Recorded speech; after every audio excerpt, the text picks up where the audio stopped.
Essa noite, nosso apóstolo não está e ficou para mim essa responsabilidade de dividir, de partilhar a palavra com você. Amém?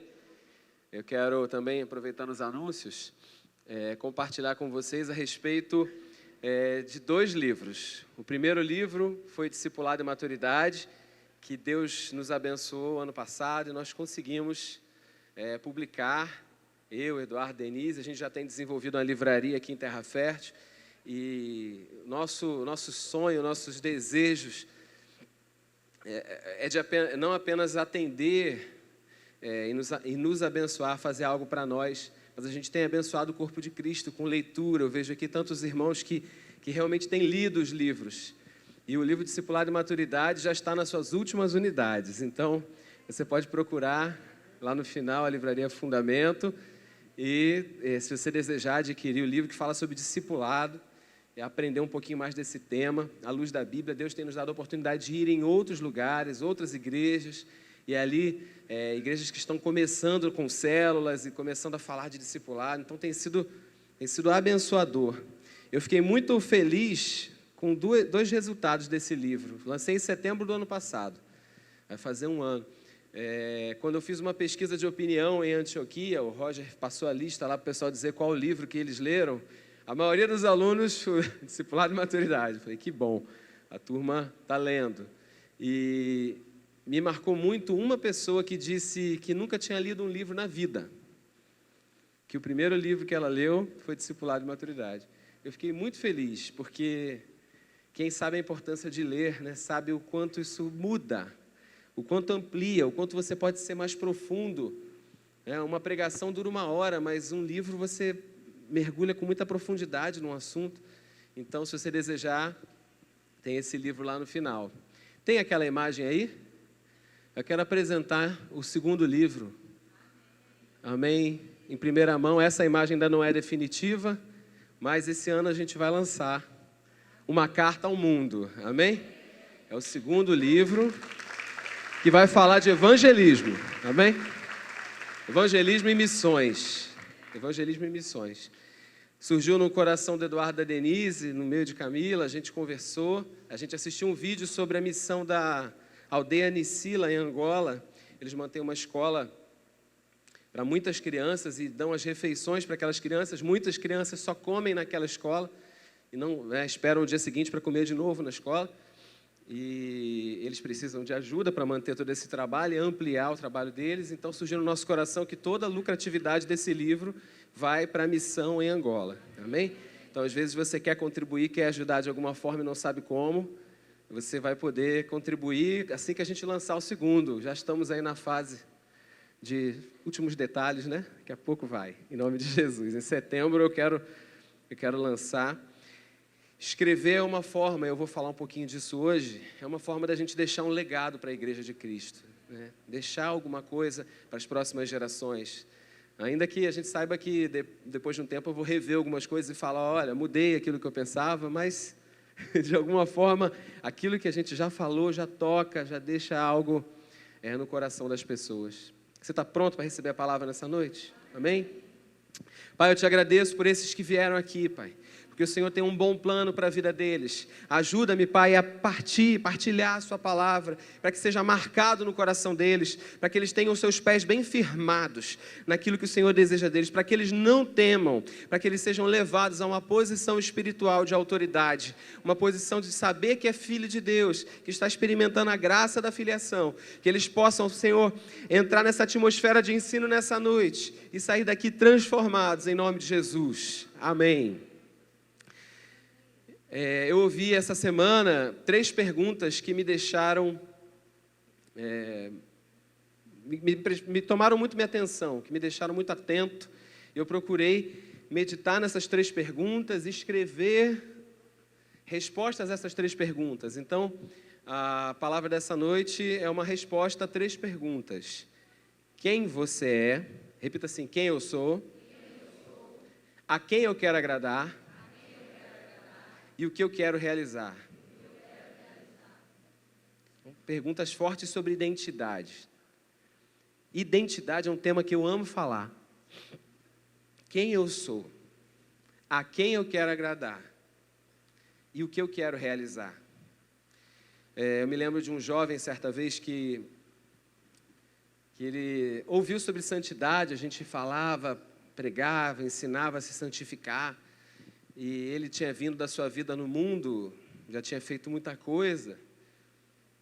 Às vezes a gente acha que as pessoas que estão chegando na igreja agora, elas são menos santas do que a gente que está aqui desde pequeno, não é verdade? A gente tem esse perigo de achar que é pela nossa justiça própria, porque a gente é um bom cristão, porque a gente faz tudo certinho, a gente está mais limpo do que aquele que se arrependeu genuinamente e entrou para o reino de Deus agora. E esse menino, ele ainda carregava a culpa pelas coisas que ele viveu. E ele, depois que a revelação chegou, a atitude dele foi falar: poxa, se eu soubesse dessas coisas antes, eu não teria feito o que eu fiz, eu não teria errado no que eu errei. É um genuíno arrependimento. Mas no final da frase ele disse assim: mas agora já era. Eu disse para ele: não, já era não. Aquele que está em Cristo é uma nova criação. As coisas velhas já passaram, eis que tudo se fez novo. E de lá para cá eu venho estudando essa consciência de culpa que às vezes nós carregamos, porque a gente tem uma identidade corrompida pelo pecado. A gente não conhece sobre a nossa nova identidade, a gente tem mais consciência de culpa do que consciência da justiça de Deus em nós.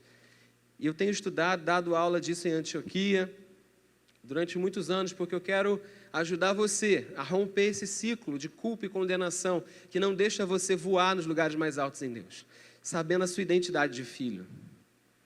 A minha filha sentou no meu colo aqui, eu estava sentado querendo descansar. Na hora do louvor, ela sentou no meu colo, ela não perguntou se podia, se ia machucar meu fêmur.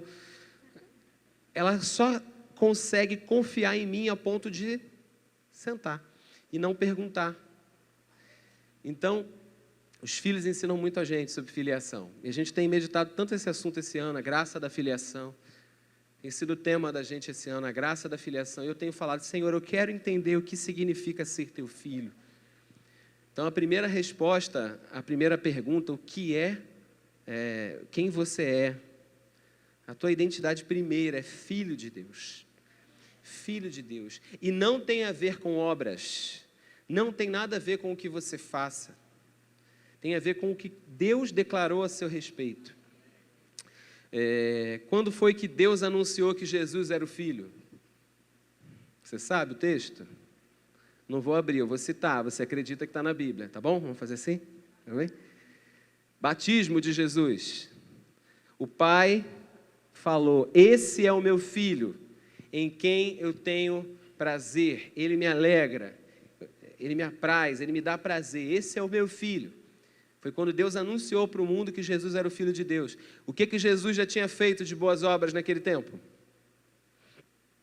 Quantos milagres ele tinha feito? O que ele já tinha realizado pelo reino do seu Pai? Nada.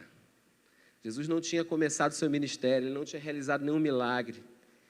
Quem você é não tem nada a ver com o que você faz. Amém? A Mariana, ela faz boas obras, minha filha Mariana, ela procura ser obediente, e a gente tem falado, né? Você é obediente. Ela faz porque é filha, ela não faz para ser filha. Amém? Você faz porque é, e não para ser. Você já é o meu filho amado, diz o Senhor, em quem eu tenho prazer. Isso não tem nada a ver com o que vem de você. Isso é dom de Deus. A Mariana não fez nada para ser minha filha. Não veio nada dela. Eu e Camila quisemos ter um filho. E ela veio e a gente derrama o amor sobre ela. E nela nós temos alegria, sem ela ter feito obra nenhuma. Assim Deus declarou sobre o seu filho. Então, a primeira identidade que você tem que saber quem você é. Eu sou um filho amado, em quem Deus tem prazer.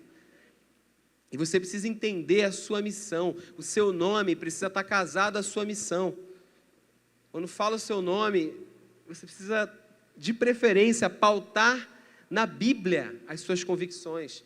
João Batista sabia quem era. Perguntaram: quem é você? Ele falou: eu sou a voz. Eu sou a voz que clama no deserto. Ele foi lá para um texto de Isaías, pegou uma referência, e aquele texto, ele entendeu, esse texto fala a meu respeito. Você tem um texto na Bíblia onde você possa embasar quem você é? Qual é a sua identidade? Procure. Esses dias eu reuni alguns jovens lá em casa e falei sobre chamado. Eu falei assim, quando é que Deus te chamou? E a maioria falou a mesma coisa que eu. Eu fui chamado lendo a Bíblia. Eu recebi o chamado de Deus para o ministério lendo a Bíblia. E lendo a Bíblia, eu achei um texto de Isaías 50, que Deus falava claramente sobre o meu chamado. Se você ler o contexto de Isaías 50, é um texto que fala sobre Cristo, praticamente. Então, eu sei que eu não sou Cristo. E aí as pessoas assim, mais exigentes com a interpretação bíblica, não dizendo que eu não seja exigente, mas às vezes que não compreendem o que eu vou falar agora, que os textos que foram escritos, eles foram escritos num contexto próximo, mas por serem textos proféticos, eles podem atravessar épocas. Entende? Oséias, acho que capítulo 11, falando sobre Israel ter saído do Egito, né, com Moisés, Oséias 11 fala, do Egito tirei o meu filho. É Deus falando, eu tirei Israel do Egito. Aí Mateus vai pegar esse texto e vai falar de Jesus sendo criança, quando foi morar no Egito com José, do Egito chamei o meu filho. Então, os textos dos profetas, eles falam de uma época, para um contexto, mas eles também podem estar falando a respeito de você. Então você vai para a Escritura e tenta enxergar ali aquilo que Deus fala a teu respeito. João foi lá e achou. E ele disse, isso aqui só pode estar falando a respeito de mim. Eu sou a voz do que clama no deserto, preparai o caminho do Senhor, endireitai as suas veredas. Ele se achou no texto. Vou te dar uma prova disso também com o apóstolo Paulo. Abre comigo Atos dos Apóstolos. Paulo sabia o seu chamado. Atos 13, 47.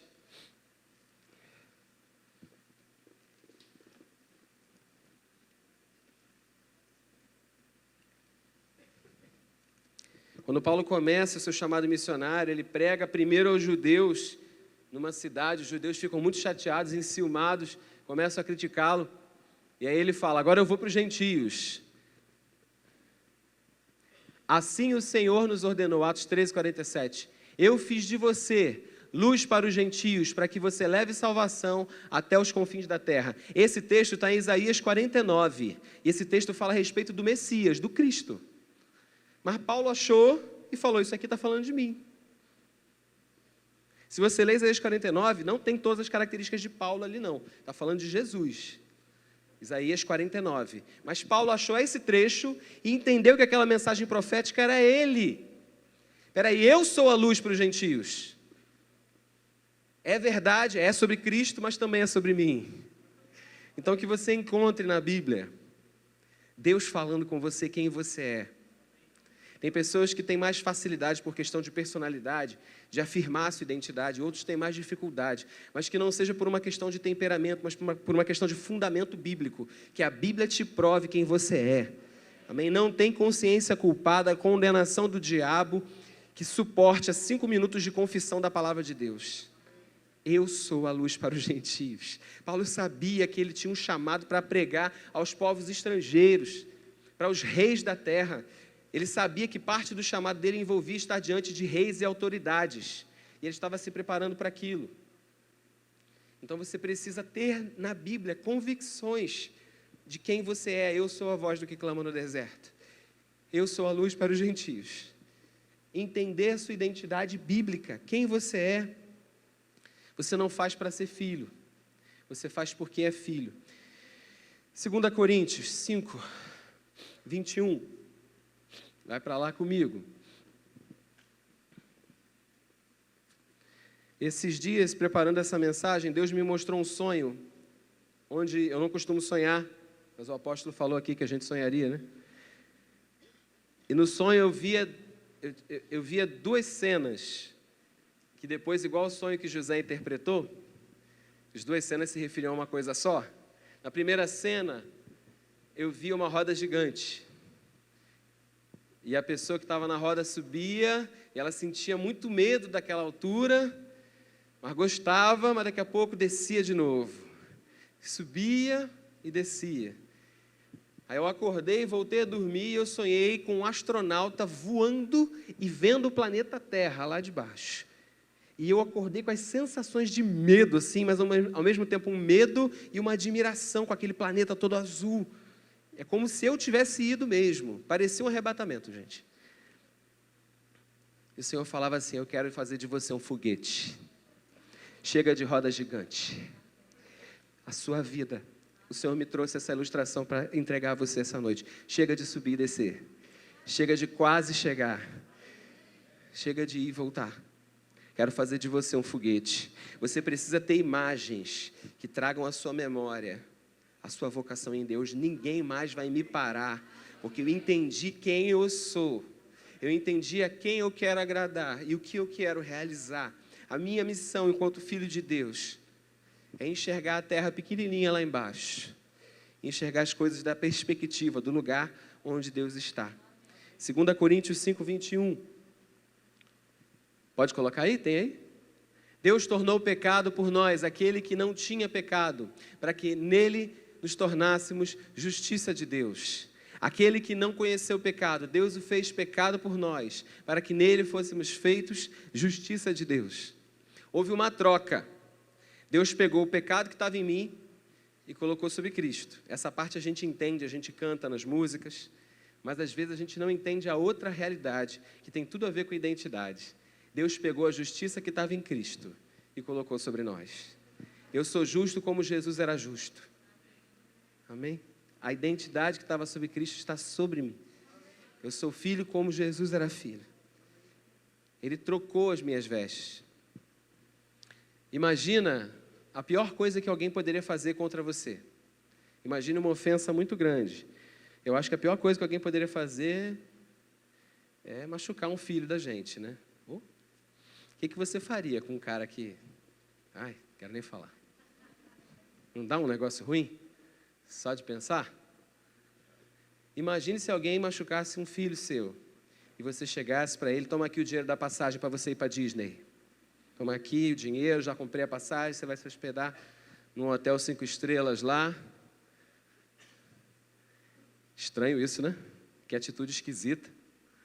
Para aquele que merecia o pior castigo, Deus deu o melhor presente. Eu quis mostrar os dois exemplos exagerados para falar da atitude de Deus comigo e com você, porque eu mereci o pior castigo e Ele me deu o maior presente. Você e eu, você que entrou essa noite, que quem sabe tem um histórico de muitos tropeços, de muitos pecados, ainda que você merecesse o pior castigo, Deus pegou o pecado que havia em você, colocou sobre Cristo, pegou a justiça que estava em Cristo e colocou sobre você. Amém? Às vezes no meio evangélico a gente fala o tempo todo sobre a natureza antiga, a velha criação. A gente afirma, fulano vai vir dar testemunho, ele era um ex-bruxo, um ex-traficante, um ex-homossexual, o testemunho do ex-feiticeiro, ex-pai de santo, ex-sei lá o quê. Você não é ex-nada. Amém? Você é uma nova criação em Cristo. Porque toda vez que a gente fala que a gente é ex alguma coisa, a gente está relembrando de algo que Deus não se lembra mais. Desde o Velho Testamento Deus fala: dos seus pecados não me lembrarei mais. Essa é a aliança que eu vou firmar com vocês. Dizem que certo homem entrou na igreja e falou assim: se Deus está nessa reunião, quero que um profeta venha aqui e diga qual foi o pecado que eu acabei de cometer. Pediu essa tolice de confirmação. E na hora, uma pessoa se levantou e foi na direção dele. Virou para ele e disse assim: Senhor, manda te dizer. E aí, na hora ele fez uma oração rápida: Deus, esquece. Já acredito, já. E na hora a pessoa, da parte de Deus, disse para ele: o Senhor manda te dizer que ele não se lembra. Amém? Amém? Se eu achar que a pessoa que converteu agora, ela é meio santa, ela é santa, mas ela tem um histórico, ela já é fichada, e eu que estou aqui desde pequenininho, eu sou mais certinho, me converti na EBF, gente, converti com, glória a Deus pela EBF, estava falando para a Mariana, criança, eu aceitei a Cristo, estou aqui sendo discipulado há 27 anos, amém? Nessa mesma casa. Então eu acredito no evangelismo infantil, acredito demais. Sou prova disso. Mas a minha vida não é diferente da sua vida que chegou aqui, independente do que você tenha feito. Se você se arrepender diante de Deus, é como se o pecado nunca tivesse acontecido. Amém? Não tem. Então, o que é essa justiça de Deus que Deus colocou sobre nós?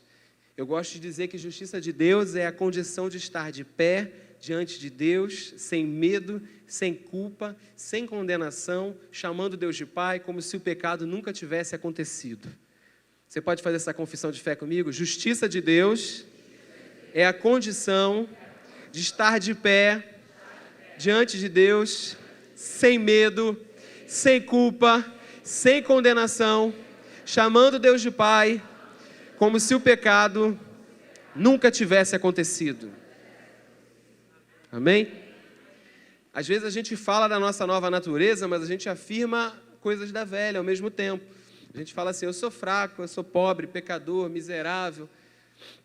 A gente faz confissões desse tipo.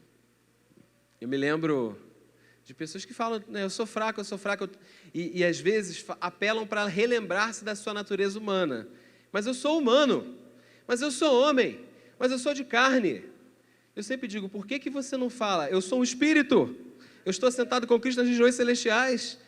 Aquilo que você fala vai te dar mais convicção da sua real natureza. Se você fica falando o tempo todo, eu sou humano, eu sou de carne, eu sou fraco, você vai experimentar aquilo que você está dizendo.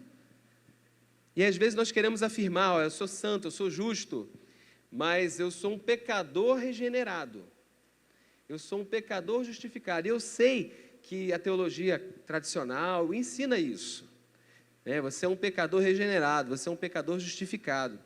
Mas são dois adjetivos que não combinam. Você concorda? É a mesma coisa que falar que você é um sujo limpo, ou é um limpo sujo. São duas naturezas diferentes. Ou se é pecador, ou se é justificado. Romanos 3:23, vai comigo para lá? É o texto que geralmente, quando a gente ensina isso, a pessoa fala, Felipe, mas diz na Bíblia que todos pecaram e destituídos estão da glória de Deus. E esse é o perigo de quando a gente isola um texto. Romanos 3:23, todos pecaram e estão destituídos da glória de Deus. Eu te pergunto, hoje, você está destituído, separado, afastado da glória de Deus? Não. Esse texto fala de que realidade? Passado. Amém? Aí, para todo mundo que fala para mim, não, eu sou pecador porque todos pecaram e estão destituídos da glória de Deus, eu falo, mas o versículo 24 diz, e são justificados gratuitamente pela graça que há em Cristo Jesus. Bota o 24 aí. Aí, ó. Amém? Uma parte da verdade diz que todos pecaram e estão separados da glória de Deus. A outra parte da verdade diz, e são justificados de graça. Então, qual é a tua realidade hoje? Amém? A tua realidade hoje é justificação. Capítulo 1 de Romanos fala sobre o gentio, aquele povo estrangeiro que se depravou, e Paulo fala das imundícies que o gentio comete. No 2 ele vai falar do judeu, olha, mas você que tem a lei, você também não conseguiu cumprir. O outro pecou sem lei, você pecou com lei. No 3 ele dá a conclusão, todos, judeu e gentio, pecaram e estão separados da glória de Deus, mas todos, judeu e gentio, se acreditar na graça que há em Cristo, é justificado. Amém? São duas naturezas distintas. Pula para Romanos 5, versículo 6. Você está aprendendo, amém? Faça Antioquia, que você vai ter uma matéria sobre isso. Romanos 5, versículo 6. Em verdade, no devido tempo, quando ainda éramos, Cristo morreu por todos os... Então, qual era a sua identidade? Você era fraco. Você era ímpio. Fraco, ímpio. Isso era uma declaração antiga. Está no pretérito, amém? 7. Sabemos que é muito difícil que alguém se disponha a morrer por um justo. Embora por uma pessoa que se dedique ao bem, talvez alguém tenha coragem de dispor a sua vida. Porém, Deus prova seu amor para conosco, pelo fato de ter Cristo morrido em nosso benefício quando ainda éramos pecadores. Então nós éramos pecadores. Você não vai encontrar um respaldo no Novo Testamento para afirmar que ainda hoje, após o novo nascimento, um cristão é pecador. Essa natureza, pecador. Ah, Felipe, é só uma questão de palavras. Não. Se você confessa errado, você crê errado, você vive uma vida limitada por não acessar esse lugar, a sua real identidade. Ele fala, nós éramos pecadores. E agora, versículo 9, o que nós somos? Justificados por seu sangue. Amém? A palavra no grego, acho que é diakaiosine. Ok? Não sei a pronúncia correta. Mas, traduzindo, parece que é alguma coisa que você fez, algum mérito seu, né? Intrínseco, pessoal. Porque quando a gente fala assim, eu sou justo, parece que é algo que você andou na linha, você foi um bom crente, você frequentou igreja e você é justo. A gente acaba tendo essa noção errada. Tem gente que acha que é até orgulho a pessoa ficar declarando, eu sou justo, eu sou justo. Eu tenho a justiça de Deus, eu sou a justiça de Deus. Parece até uma atitude orgulhosa. Quem pensa que isso é orgulho é quem ainda pensa que a justiça de Deus tem a ver com o que você faz. Mas a palavra no grego, ela não está relacionada a algo que vem de você. Essa era uma palavra que era uma declaração feita por alguém. Eu não sou justo por algo que eu tenha feito, eu sou justo porque Deus declarou isso a meu respeito. É como aquele juiz que bate o martelo e fala, inocente. Amém? E uma dívida não se paga duas vezes. Se Deus falou que você foi perdoado, não fica tentando pagar os seus pecados.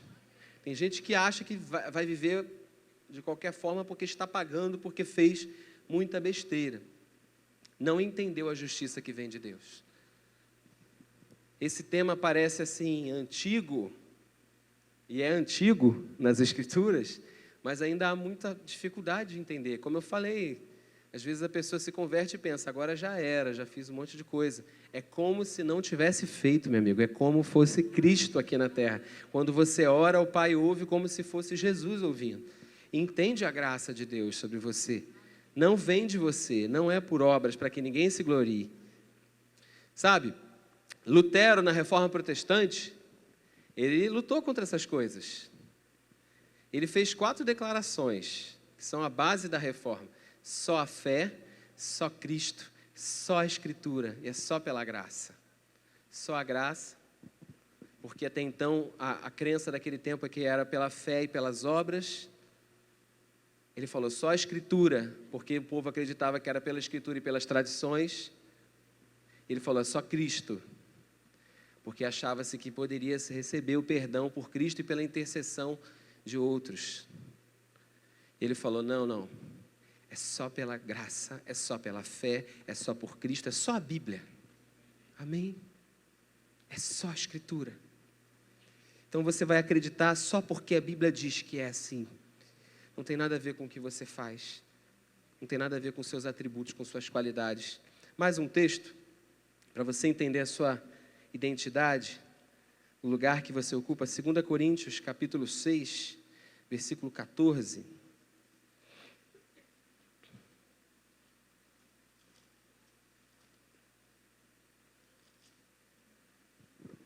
Amém. 2 Coríntios 6, 14 e 15.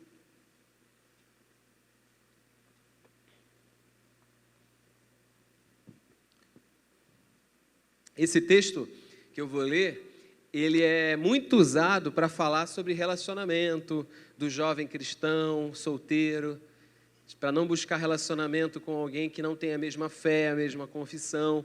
E a gente usa essa expressão jugo desigual, né? A gente ensina o solteiro a procurar, e está certo isso, alguém que tenha a mesma confissão de fé, esteja no mesmo reino, creia como você, para não se colocar em um jugo desigual com o descrente. Mas eu não quero pregar sobre isso, eu estou pregando sobre identidade. E nesse texto, ele vai falar muito claramente sobre quem você é.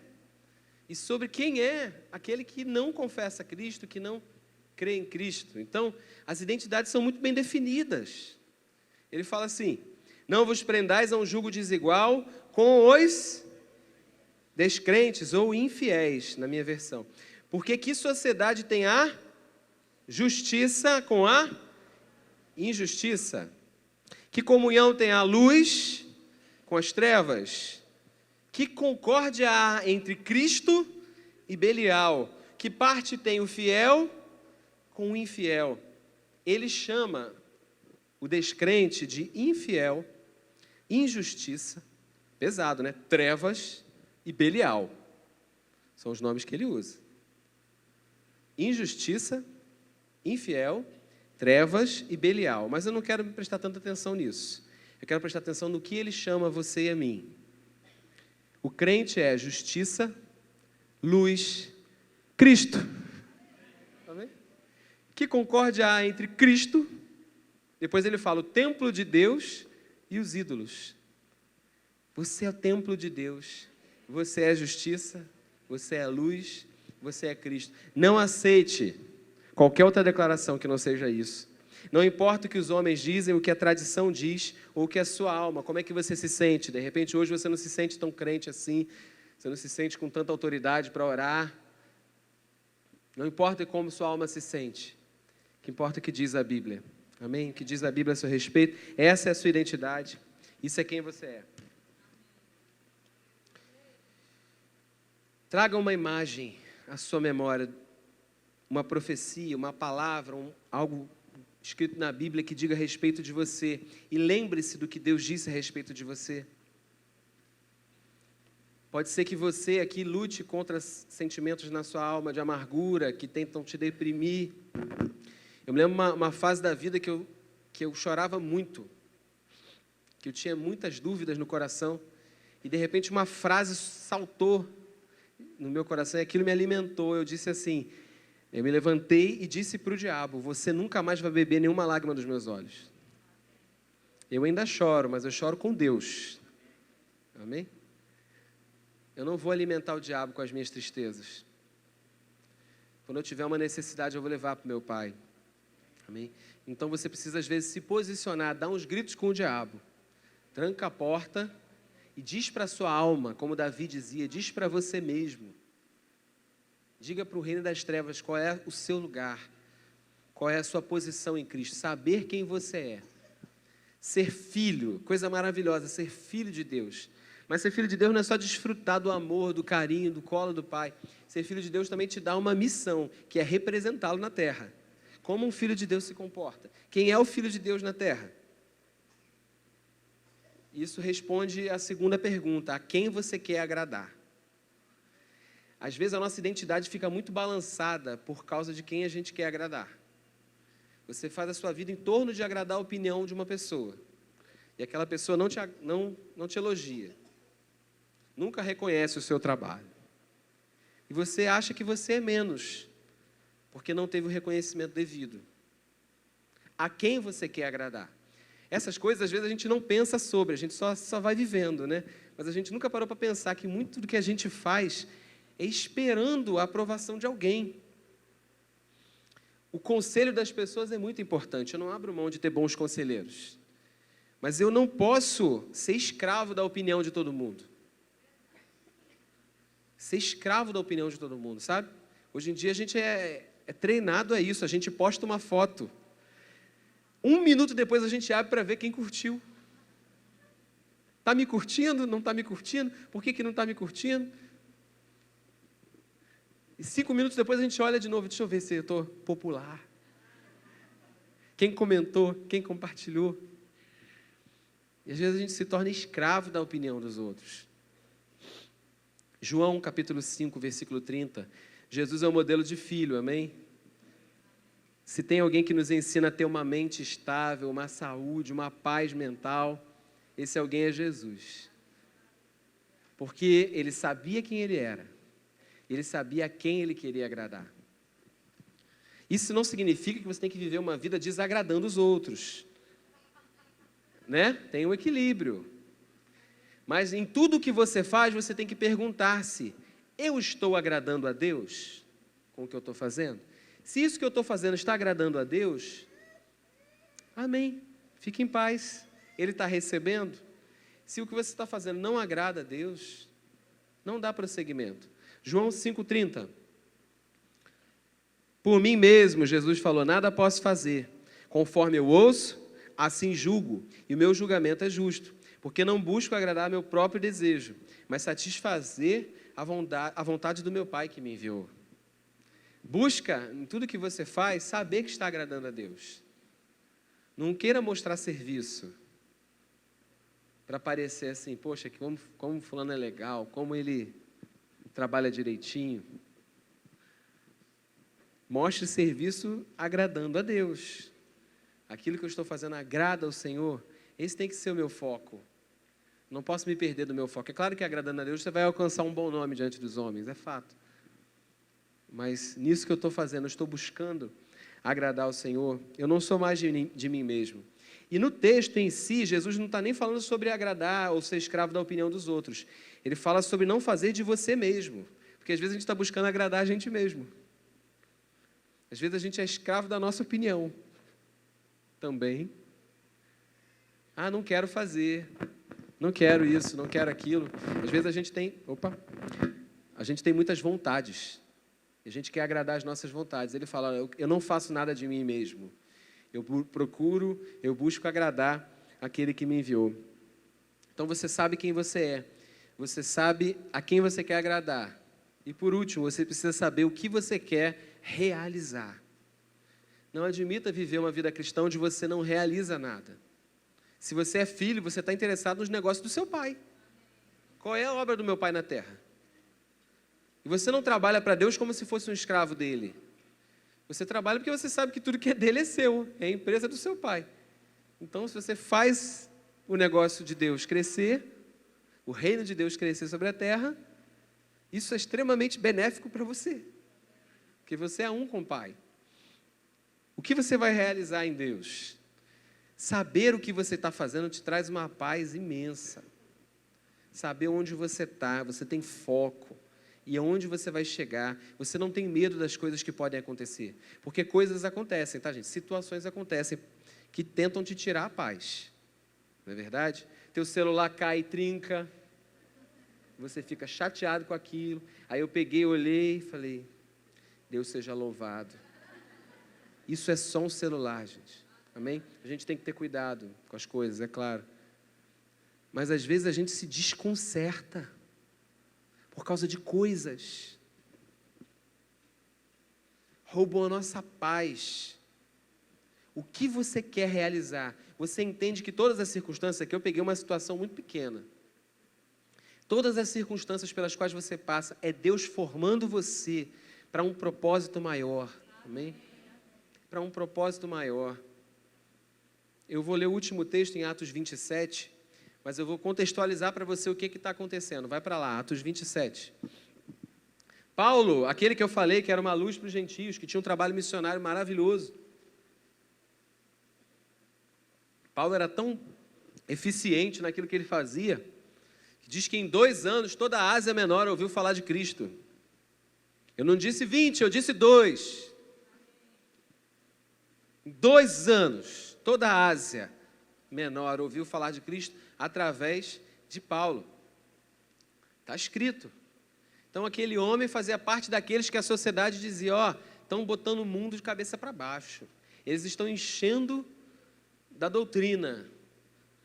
Eles estão enchendo esse lugar da doutrina. Paulo fez a diferença. E esse homem com esse trabalho missionário maravilhoso, um dia foi se despedir das igrejas, o pessoal estava sentindo que o clima estava meio de velório. Apareceu um profeta, amarrou um cinto e disse, assim vão fazer com o dono desse cinto. Quando ele for para Jerusalém, ele vai ser preso. E Paulo reconheceu que a profecia era de Deus. Ele falou, eu sei. Antes de eu chegar em qualquer cidade, eu sei o que vai acontecer. E eu estou disposto não só a ser preso, como a morrer, porque em nada tenho a minha vida como preciosa, contanto que eu cumpra a carreira que Deus estabeleceu para mim. Às vezes a gente não sabe o que vai fazer com a palavra que a gente recebe. Porque ele recebeu uma palavra, e a atitude das pessoas ao redor foi, então não vai. Deus está te avisando para você não ir. E Paulo falou, não, Deus está me avisando para eu ir. Que coisa, né? Então não é só receber uma palavra, é saber o que fazer com a palavra que você recebe. E Paulo foi. Quando ele chegou em Jerusalém, aconteceu exatamente isso. Ele foi preso. Depois de preso, ele pega um barco. Ele avisa, gente, Deus me falou que esse barco vai afundar e vai ser um prejuízo de vidas, não só de mercadoria. E aí o barco afunda. E aí a gente chega no capítulo 27 de Atos, versículo 22. Atos 27, versículo 22. Entretanto, agora, exorto-vos a que tenhais bom ânimo, porquanto não se perderá vida alguma entre nós, mas somente o navio será destruído. Então, a primeira coisa que ele tinha falado é que todo mundo ia se perder. Mas depois, porque ele estava lá e tinha um propósito para a vida dele, porque ele sabia quem ele era, a quem ele estava agradando e o que ele ia realizar, ele sabia, gente, eu não posso morrer agora. Então, não tenha medo, independente do que você está passando. Se te removeram de algum lugar onde você estava, são circunstâncias, são situações para te colocar onde Deus quer. Amém? Para te colocar exatamente no lugar onde você está, é onde Deus te quer. Parece contraditório, né? Esse homem vivia de pregar, e ele ficou preso por anos. E durante o tempo que ele ficou preso, porque o livro de Atos termina em Atos 28, mas Paulo vai morrer lá no ano 63, se não me engano, me ajudem aí os historiadores, né? Mas durante os anos que ele ficou preso, ele escreveu mais da metade do Novo Testamento. Se ele não ficasse preso, provavelmente ele não escreveria. Mas ele precisou ser parado para deixar um legado para a gente, para deixar isso registrado para a gente. Então eu quero que você entenda que às vezes as circunstâncias que a gente não entende são oportunidades de Deus para a vida da gente, para nos formar. E você não tem que deixar as circunstâncias definirem quem você é. Às vezes a tua alma fica tão abatida, né, quando você vê tua família passando por alguma dificuldade, você se vê numa posição inferior, mas a sua identidade não é o trabalho que você está agora. A sua identidade não é os lugares onde você vai agora. A sua identidade é o que Deus disse que você é. Você é justo. Amém? Você é o meu justo, o meu filho andando pela terra. A sua identidade não tem a ver com coisas que você faz. Amém? Paulo sabia tanto que Deus tinha um plano para ele. Olha o que ele diz no verso, você está comigo ainda? No 23, ele fala, somente o navio será destruído. Tenham bom ânimo, gente, fica tranquilo. 24, não temas. Aliás, 23, ontem durante a noite apareceu-me um anjo de Deus, do Deus a quem pertenço e quem sirvo, e comunicou-me, Paulo, não temas, eis que é imperativo que compareças diante de César, e por isso Deus, por sua graça, te concedeu a vida de todos os que estão navegando comigo. Tu entendeu? Ele estava preso, mas Deus queria que ele estivesse naquele barco. Ele avisou para o barco não seguir, porque ia morrer. Todo mundo. Mas depois que começou a tempestade, ele não ficou com medo. Ele falou, gente, fica tranquilo. Ontem um anjo me avisou que eu preciso ir para César. Eu preciso pregar para o César. Então, não vai acontecer nada. Fiquem tranquilos. Aí no 26 ele fala assim, certamente seremos arrastados para alguma ilha. E ele chega no próximo capítulo, ele chega na ilha. Quando ele chega na ilha, você sabe, uma cobra vai. Mas quem sabe quem é, a quem quer agradar e o que quer realizar, ele pega a cobra e sacode e joga fora. Mas é muito venenosa, o povo da ilha sabia. Isso aí é uma coral, isso aí é uma terrível, isso aí mata na hora, vai estribuchar em 5 segundos. Ele não quis saber. Quando você sabe quem é, a quem você quer agradar, o que você quer realizar, você vai pegar essa circunstância que está diante de você, joga no fogo, amém? Joga fora, sacode. É assim que eu te quero, filho. assim que eu te quero. Dos lugares altos comigo. Amém? Você sabe quem é, você sabe a quem você quer agradar. Falaram mal de você, não tem problema não. Sacode, joga fora. Joga fora. Ah, mas foi um ataque. Ataque do diabo. Sabe, às vezes o nosso discurso, ele muda de acordo com as circunstâncias. O povo da ilha, quando viu aquele homem, pense num homem que que parece que está com encosto, né? Porque ele era preso. O navio afundou. Sobreviveu, ainda veio uma cobra peçonhenta e atacou ele. O povo da ilha, eu não estou inventando, está escrito, leia.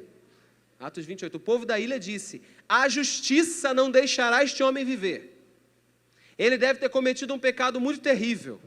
E às vezes a gente aceita essa carga de condenação que as pessoas jogam e que você mesmo joga para você. Eu mereço isso que eu estou passando.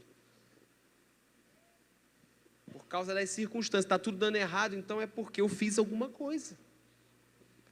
E a gente aceita isso, sabe? Mas o nosso discurso não pode ser pelas circunstâncias. Tem que ser por uma convicção dentro. Você concorda que a coisa estava feia? Ele era preso, o navio afundou e depois uma cobra tentou matar. O povo da ilha também mudou o discurso de acordo com o que viu. Quando viu que ele não morria, disseram: deve ser um Deus. Assim, o povo desse mundo pensa. Nós não somos guiados por circunstâncias, amém? Já viu quando acontece uma coisa errada e a pessoa fala assim, de vez em quando eu falo zoando, mas não é verdade. Não era para ser. Isso aí não era para ser.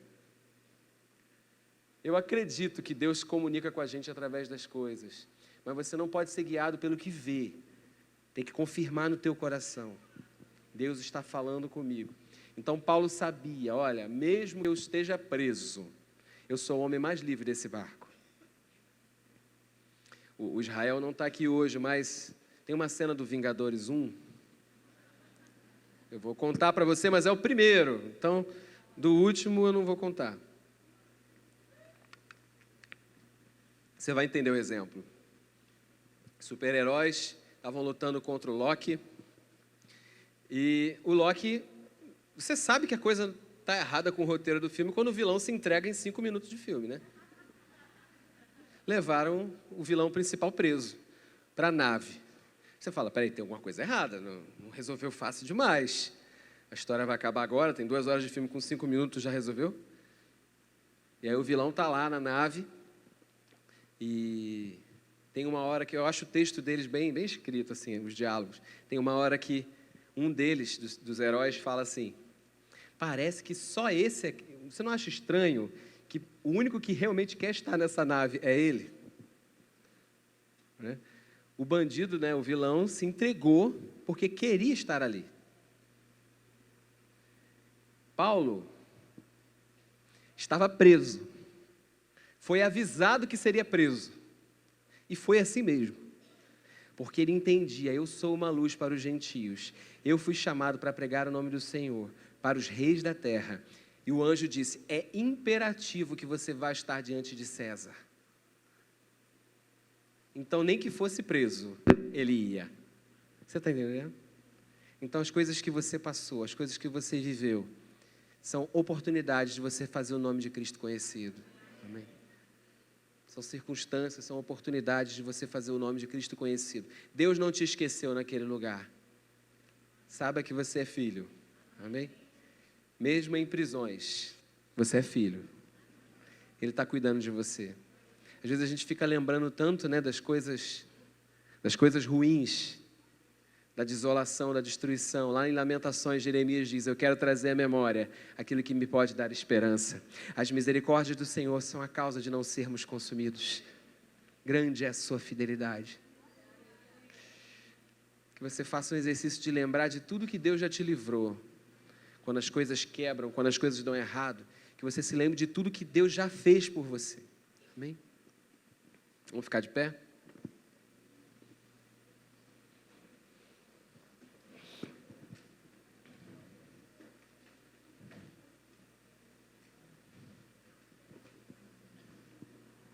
Queria que você fechasse seus olhos e se imaginasse nos lugares altos com o Pai.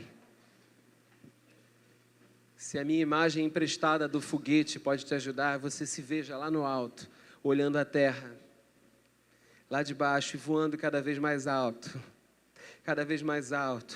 O Senhor não me criou para viver preso por circunstâncias. Ainda que pareça que eu estou preso, na verdade eu estou aqui por causa de um plano. Eu sei o que eu quero fazer, eu sei para onde eu vou. É imperativo que eu esteja onde eu estou, na empresa que eu estou, trabalhando com o que eu trabalho, estudando com quem eu estudo. É imperativo porque Deus me chamou para estar neste meio. Eu tenho uma palavra, eu sou uma voz.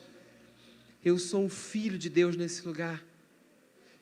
Queria que você, com seus olhos fechados, além de se imaginar, se um texto das Escrituras salta ao seu espírito, você dissesse esse texto agora. Há um texto no seu coração que fala sobre você, que fala sobre quem você é. Quem é você para mim? Diz o Senhor. Você consegue enxergar o que a Bíblia diz que você é? Eu sou a justiça de Deus. Eu sou justificado. Eu sou filho. Eu não sou mais escravo. Eu sou filho. Aquele vídeo está preparado? Enquanto oramos e você vai assimilando a sua identidade de filho, nós vamos ouvir uma letra de uma música. E eu queria que viesse aqui na frente todos aqueles que essa noite querem sair das trevas e vir para o reino da luz.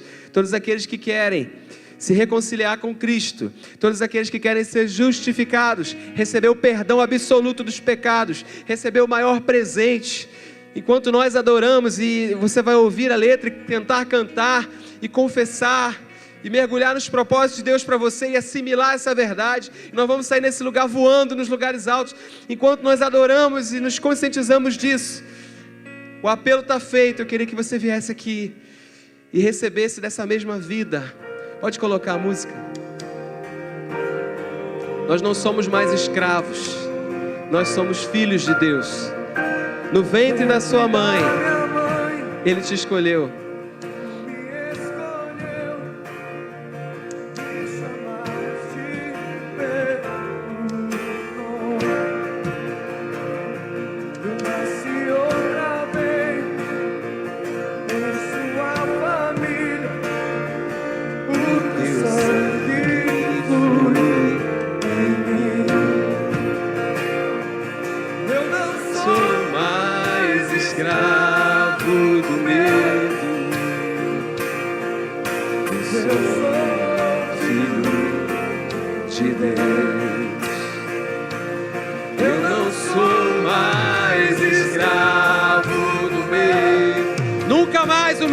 Te travar, nunca mais você vai ser tímido, covarde. No meio das situações você vai saber que é escolhido, que é amado. No meio das situações você vai saber que há um propósito.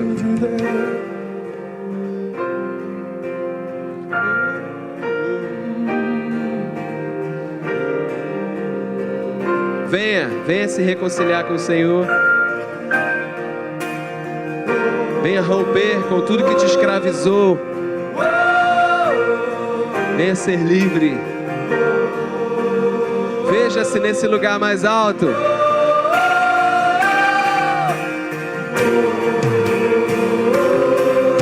Veja-se nesse lugar mais alto. Veja-se. Tudo que Ele fez por você, tudo que Ele fez por você foi para te trazer nesse dia, para esse momento, para se encontrar com você. Em nome de Jesus, seja livre! Abre o mar pra eu passar por ele, mostrando o seu perfeito amor. E resgatou.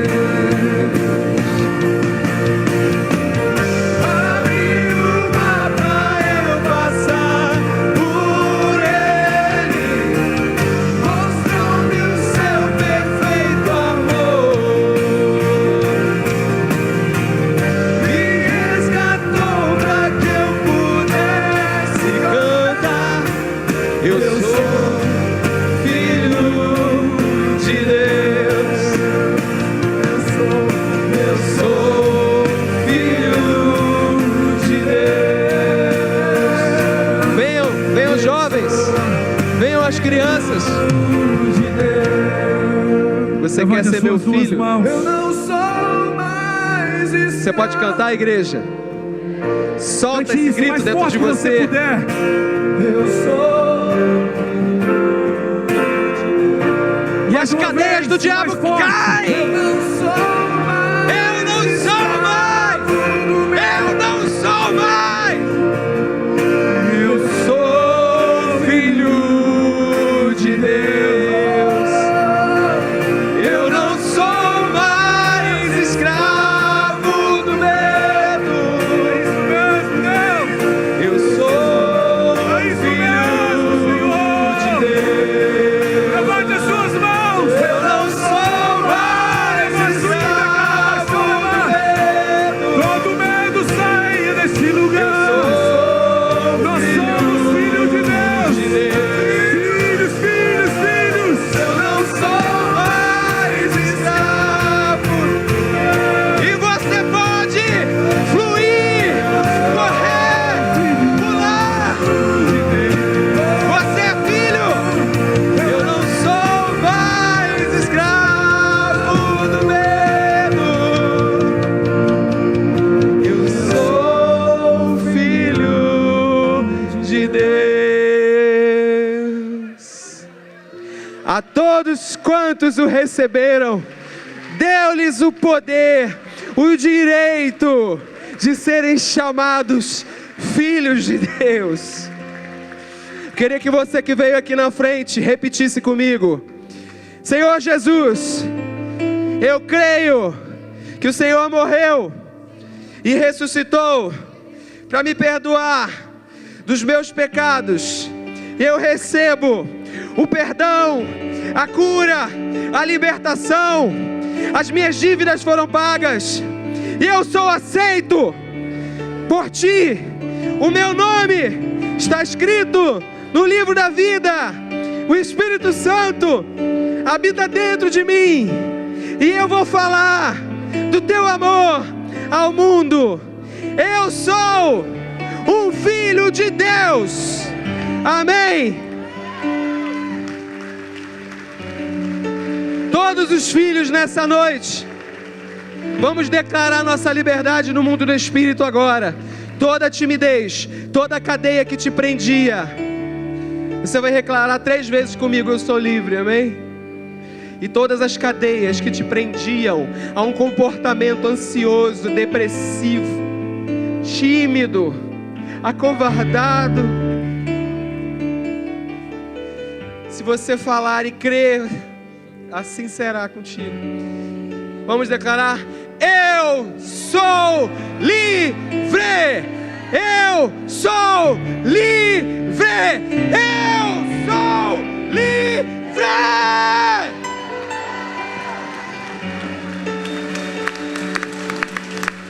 Em nome de Jesus, céus abertos para você, céus abertos para você. O céu não está fechado para você, os céus estão abertos para você. Do medo que te aprisionava, há pessoas aqui que sentem um peso na alma, uma dor também. Fecha os olhos, toda a igreja.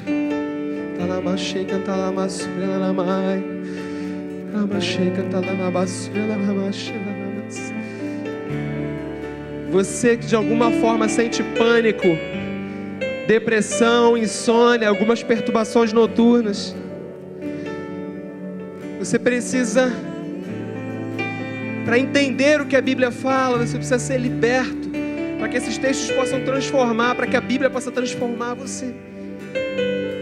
Você deseja que alguém ore por você, você está pedindo socorro, você quer que alguém ore por você, levanta a tua mão. Ninguém abre os olhos, somente a pessoa, onde estiver, e alguém que estiver do lado vai tocar essa pessoa, amém? Eu vejo algumas mãos levantadas. Um crente cheio do Espírito Santo agora toca a vida desse irmão, dessa irmã, e em nome de Jesus o Senhor te liberta desse cativeiro. Sai desse cativeiro. O Senhor te chamou para voar, o Senhor Senhor te chamou para voar. Essa é uma noite de liberdade. Eu declaro no reino do Espírito que todos os filhos de Deus aqui vão experimentar a liberdade da filiação, a graça de ser filho, vão receber de fato e viver o melhor presente, que é ser filho de Deus. Amém? Eu vejo ainda uma mão levantada. Toca nessa pessoa com autoridade de filho. Diga para ele: sai desse cativeiro, sai desse lugar. O Senhor te encontra ali onde você se perdeu. Onde você se perdeu, Ele te encontra e te resgata e te restaura. Ele te levanta. Você diz: eu não consigo pelas minhas próprias forças, eu já tentei tanta coisa. Essa noite você vai receber uma paz invadindo o teu interior agora de uma forma tão poderosa. Igreja, ora comigo em concordância, amém? Eu concordo. 2 ou 3 comigo digam amém. Eu concordo. Que haja paz, que haja paz, assim na terra como no céu, em nome de Jesus. A paz invade o teu interior agora. A paz de Deus invade o teu interior agora. Nós podemos nos alegrar, nós podemos fazer uma imensa festa, a festa dos filhos, a festa dos filhos de Deus. O Pai está tão feliz. É aí que eu te quero, meu filho. Nos lugares altos. Tragam eles para os lugares altos, amém? Vem aqui na frente, rapidinho. Vem. Só para a gente te conhecer. Bem-vindo à família. Bem-vindo à família de Deus. Vem. Sempre bem-vindos. Bem-vindo à família. Amém. Obrigado por você estar aqui na nossa família. Obrigado por você estar aqui na nossa família. Vamos aplaudir mais uma vez? Olha para lá.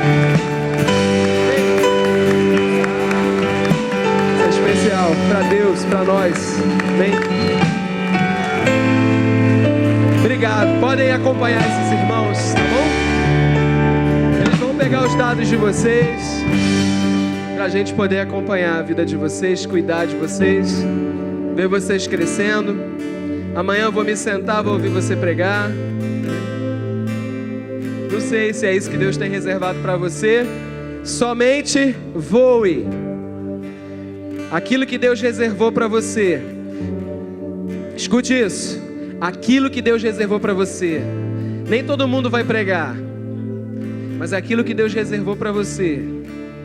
Viva, viva, no meio das circunstâncias, no meio das prisões, entenda que é propósito de Deus, para que você viva o plano dele para a sua vida. Amém? Camila, Ellen, quer falar? Amém. Estou feliz, você está também? Amém. Eu quero, vamos cantar mais um louvor. E eu quero abençoar a tua despedida, a tua saída, a tua semana. Senhor, abençoe a tua saída, tua volta para casa. Que Ele guarde os seus caminhos, que Ele te leve em paz. Que você possa ser alimentado pelas coisas que você recebeu essa noite. Que você possa espiritualmente experimentar essas coisas. Em nome de Jesus, receba a visitação de anjos. Receba sonhos, visões, profecias da parte do Senhor sobre você e tua família e tua casa. Em nome de Jesus. Amém. Ótima semana. Até terça.